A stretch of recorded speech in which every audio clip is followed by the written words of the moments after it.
A massive GameFreak data leak in late 2024 gave us an unprecedented look into Pokemon's development process. One of the most fascinating finds, early character sheets for many characters, revealing their original backstories, personalities, and designs. Since the initial leak, I've wanted to go through and highlight all this never-before-seen cut character lore, and today I'll be continuing my video series where we look at the development versions of various Pokemon characters and how they changed and evolved up to the final release. Today we're looking at Clay, the ground-type gym leader of the Unova region. He's a gruff but honest individual who is often referred to as the Miner King due to his career as a mining industry tycoon.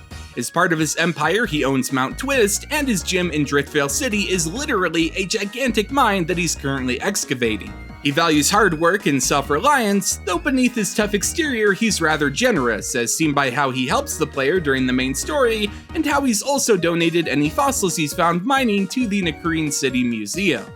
On the surface, he's a pretty straightforward character, but is there more to uncover with Clay in the leaked character sheets? Well, let's keep digging and find out. One quick note before we jump into the cut lore. The TeraLeak contains 4 drafts of each character's character sheet, documenting changes throughout development. While revisions after the first draft are pretty minimal, we'll still examine each one to see how the characters evolved. It's also important to remember that the final drafts of each character sheet found in the TeraLeak don't always match the final versions of the characters seen in the official games.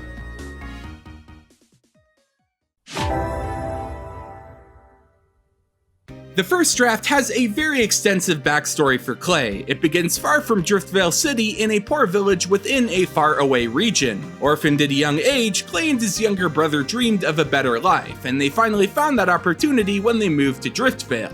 Their relentless work ethic led to the creation of a thriving mining company, but their success came with unforeseen consequences. As the company grew, Clay's brother, driven by ambition, employed increasingly forceful tactics to secure business rights. While this fueled the company's growth, it also destabilized Driftvale. The influx of new residents disrupted the city's economics and led to a surge in crime and unrest. Overwhelmed by the chaos he had unleashed, Clay's brother fell ill and vanished, leaving Clay to grapple with the consequences of their success. Determined to rectify the damage, Clay used his wealth to rebuild Driftvale, investing in its infrastructure and creating new jobs for the city's residents, as well as those from Mistralton City.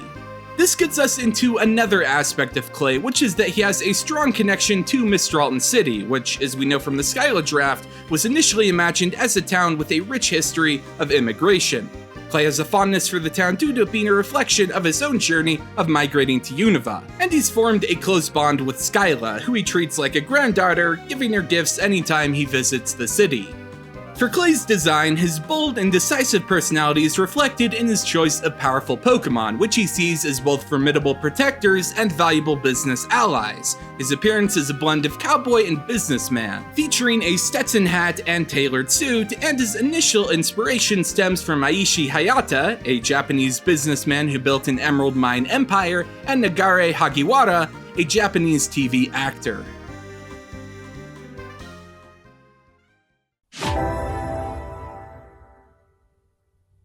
In the second draft, Clay's origins are subtly altered. He remains an orphan from a distant region who built a successful mining and distribution empire, though his impact on Driftvale City is less destructive than previously depicted. In fact, all references to his company destroying the city's economy are now completely gone. That wasn't all that was cut, however, as all of his connections to Mistralton and Skyla were also removed too.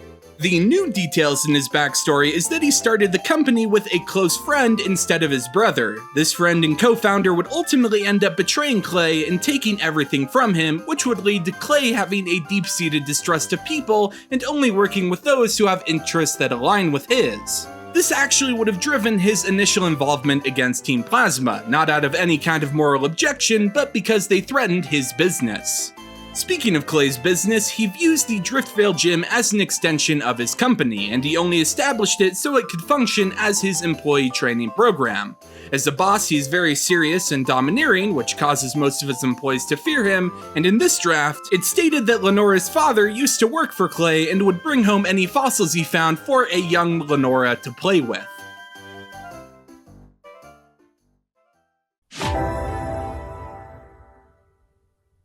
The third and fourth drafts are identical and add more details to the second. He now has the title of the King of the Mines, and his employees fearfully refer to him as King. His interests are fleshed out to include antique collecting and judo, and we also get a peek at his dislikes, which is just children in general. His backstory is simplified again to remove the entire part with a friend and co-founder betraying him, so now he's just a self-made business tycoon who likes to keep relationships strictly professional. There's also a new inspiration added for his appearance and demeanor, which is Chuta-ban from the Star of the Giants manga.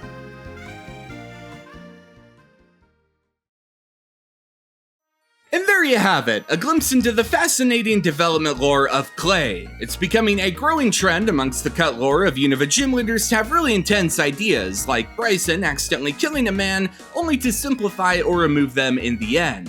I don't know if Clay's original backstory of being a business tycoon that totally screwed over a town would have necessarily fit Pokemon, but it certainly would have been interesting to see regardless. Anyways, thank you guys so much for watching, and I'll catch you later.